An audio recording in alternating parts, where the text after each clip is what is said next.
नमस्कार दोस्तों, मैं हूं डॉक्टर दीपक दुबे, विवेकानंद कॉलेज कोल्हापुर। आज हम प्रयोजनमूलक हिंदी पर बात करेंगे। प्रयोजनमूलक हिंदी के लिए व्यावहारिक हिंदी, प्रयोजनी हिंदी, कामकाजी हिंदी, प्रयोजन परक हिंदी, प्रयोग परक हिंदी, प्रायोगिक हिंदी, फंक्शनल हिंदी, एप्लाइड हिंदी आदि नामों से जाना जाता है। प्रयोजन मूलक हिंदी का अर्थ ही है प्रयोजन है मूल जिसका, वह हिंदी जिसका अपना विशेष लक्ष्य, हेतु या प्रयोजन है। प्रयोजन मूलक हिंदी का व्यक्तिगत अर्थ है वह हिंदी जिसका प्रयोग प्रयोजन विशेष के लिए किया जाए। प्रयोजन से मतलब किसी व्यवसाय वृद्धि में प्रयुक्त होने वाली भाषा से है। व्यावहारिक हिंदी से तात्पर्य है दैनिक जीवन में कार्य साधन के लिए प्रयुक्त की जाने वाली हिंदी। प्रयोजन का अर्थ उद्देश्य और मूलक का अर्थ निर्भर या आधारित, यानी किसी निश्चित लक्ष्य को ध्यान में रखकर प्रयुक्त की गई भाषा जिसे हम प्रयोजन मूलक हिंदी कहते हैं।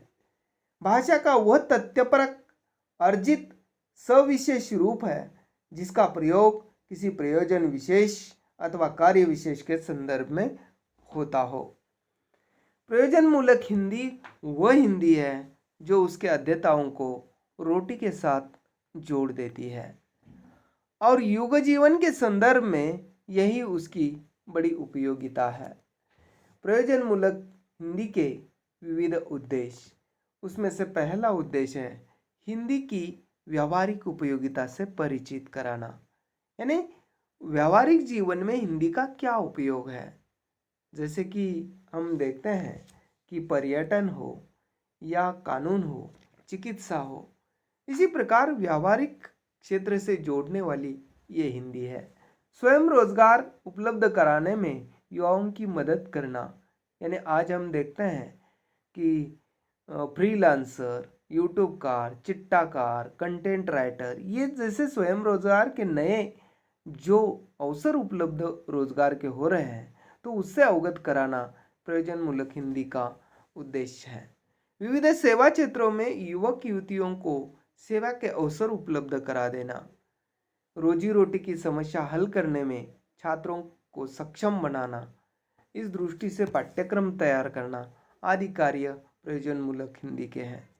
अनुवाद कार्य को बढ़ावा देना और इसके जरिए सफल अनुवाद तैयार करना, यानी अनुवाद आज सूचना प्रौद्योगिकी के कारण दुनिया एक दूसरे के करीब आ चुकी है और जितने विभिन्न देशों के भाषाभाषी समाज या लोग एकत्र आएंगे उतनी अनुवाद की ज़रूरत दिनों दिन बढ़ती जा रही है।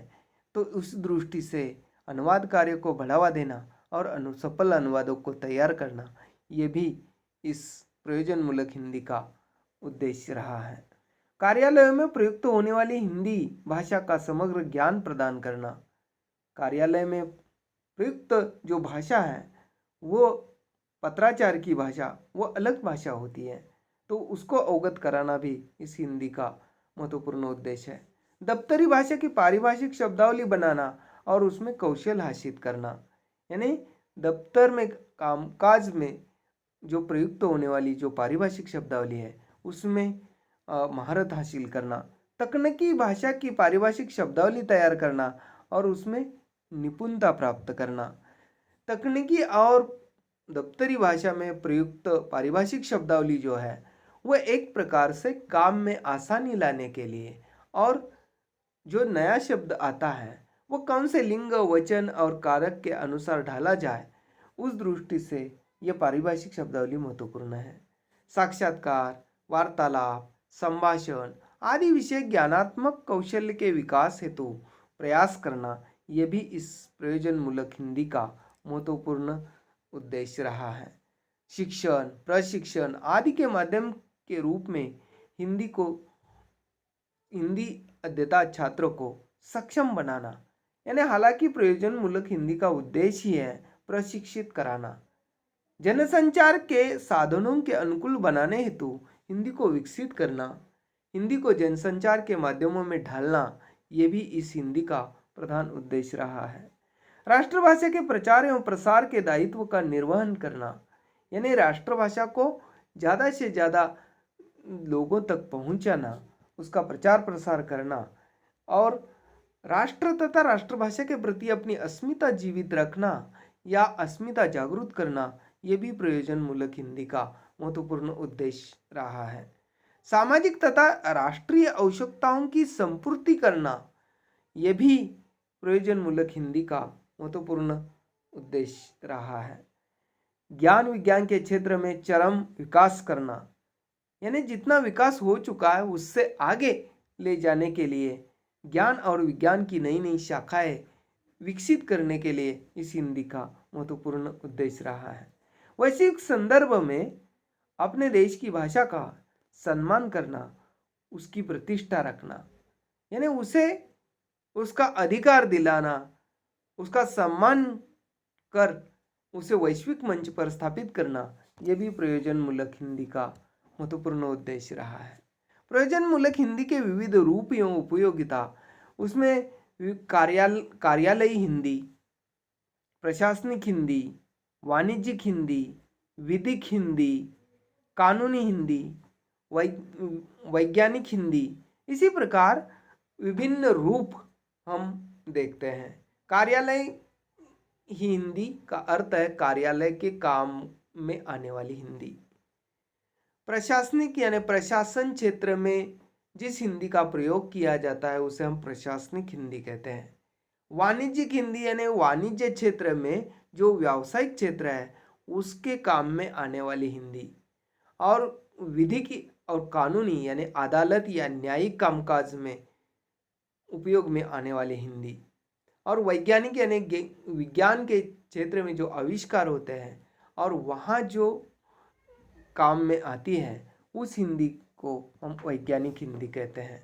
इसके अलावा जनसंचार माध्यमों में हिंदी, जनसंचार के पारंपरिक माध्यम, उसके बाद प्रिंट माध्यम, इलेक्ट्रॉनिक माध्यम, दृक्श्राव्य माध्यम, उसके बाद वेब माध्यम और सोशल माध्यम जिसे हम समाज माध्यम, इसी प्रकार जनसंचार के तमाम माध्यम हैं तो उन माध्यमों में प्रयुक्त होने वाली हिंदी। बैंकिंग क्षेत्र में हिंदी, आज हम बैंक में जो हिंदी प्रयुक्त होती है उस क्षेत्र से संबंधित जो दैनिक क्रियाकलाप में प्रयुक्त होने वाली हिंदी बैंकिंग क्षेत्र से संबंधित हिंदी आ जाती है। तकनीकी हिंदी यानी जैसे प्रौद्योगिकी के क्षेत्र में जिस हिंदी का प्रयोग किया जाता है वह तकनीकी हिंदी है। विज्ञापन के क्षेत्र में हिंदी, आज हम देखते हैं कि बहुत सारे विज्ञापन हर रोज हमारे दिलों और दिमाग पर राज करते हैं, तो वो हिंदी जैसे कि रेड चिप है तो लेदर ही होगा, दिल मांगे मोर रे, दिल नहीं बिल छोटा कीजिए, तो इसी प्रकार के विभिन्न विज्ञापन में प्रयुक्त होने वाली हिंदी एक अलग प्रकार की हिंदी होती है जो एक व्यवहारिकता का अलग पक्ष लेकर हमारे सम्मुख आती है। दूसरी है साहित्यिक हिंदी, यानी कि कविता, कहानी, नाटक, उपन्यास, रेखाचित्र, जीवनी, यात्रा साहित्य, संस्मरण, डायरी आदि साहित्य की अन्य विधाओं में प्रयुक्त होने वाली हिंदी साहित्यिक हिंदी।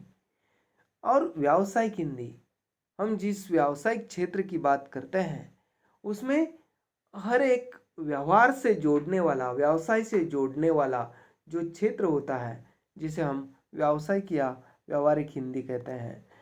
धन्यवाद। आज